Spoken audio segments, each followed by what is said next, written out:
ગાંધીનગર ખાતે મુખ્યમંત્રી ભૂપેન્દ્ર પટેલ અને ગૃહ રાજ્યમંત્રી હર્ષ સંઘવીની સંયુક્ત પ્રેસ કોન્ફરન્સમાં એક મોટી જાહેરાત કરવામાં આવી છે, જેમાં ગુજરાતમાં યુસીસી લાગુ કરવા અંગે મહત્વની જાહેરાત કરાઈ છે। આ માટે રાજ્ય સરકાર દ્વારા 5 સભ્યોની કમિટીની રચના કરવામાં આવી છે। 45 દિવસમાં જ આ કમિટીનો રિપોર્ટ રાજ્ય સરકારને સુપરત કરાશે અને જેના આધારે રાજ્ય સરકાર યોગ્ય નિર્ણય કરશે। ત્યારે યુસીસી બાબતે રાજકોટની જનતાનું મંતવ્ય સાંભળીએ।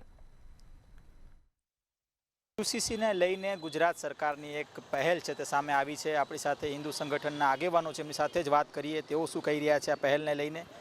મંગેશભાઈ, શું કહેશો? ખાસ તો યુસીસીને લઈને સરકારે એક પહેલ કરી છે। ઉત્તરાખંડમાં જે રીતના યુસીસીને લાગુ કરવામાં આવ્યું, હવે એક કમિટીની રચના કરવામાં આવી છે, શું કહેશો?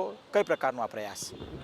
યુસીસી ગુજરાતમાં લગાવવા માટે થઈને મુખ્યમંત્રી શ્રી ભૂપેન્દ્રભાઈ પટેલે જે સૈદ્ધાંતિક નિર્ણય લીધો છે, નિવૃત્ત સુપ્રીમ કોર્ટના ન્યાયાધીશના વડપણ હેઠળ સમિતિનું ગઠન કરવામાં આવ્યું છે અને 45 દિવસમાં રિપોર્ટ આવ્યાથી યુસીસી લાગુ કરવામાં આવશે ગુજરાતમાં, એવી જાહેરાત કરી છે। એ બદલ હું ગુજરાતના મુખ્યમંત્રી અને એમની પૂરી ટીમને અભિનંદન આપું છું।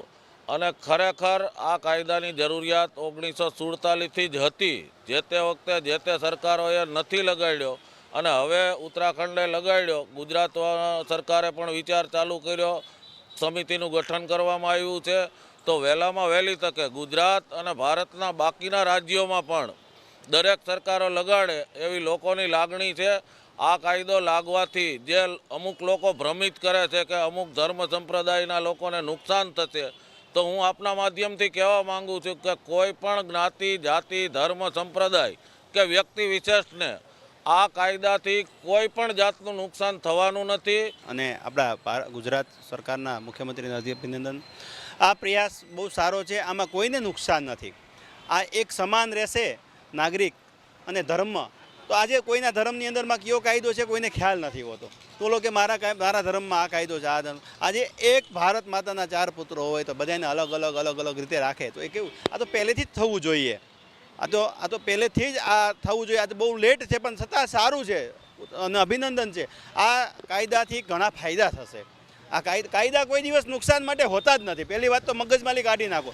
જેને કોમવાદને જેને કરવું જ છે, વિરોધ જ કરવો છે, તો ગમે એ બાબતથી કરશે, પણ કાયદો કોઈ દિવસ નુકસાન માટે બનતો જ નથી, ફાયદા માટે થઈને જ સરકાર બનાવતી હોય છે। સરકાર એટલે માય બાપ કહેવાય, એ કાયદો એટલે ફાયદો જ છે, એમાં કોઈ વિરોધ છે જ નહીં।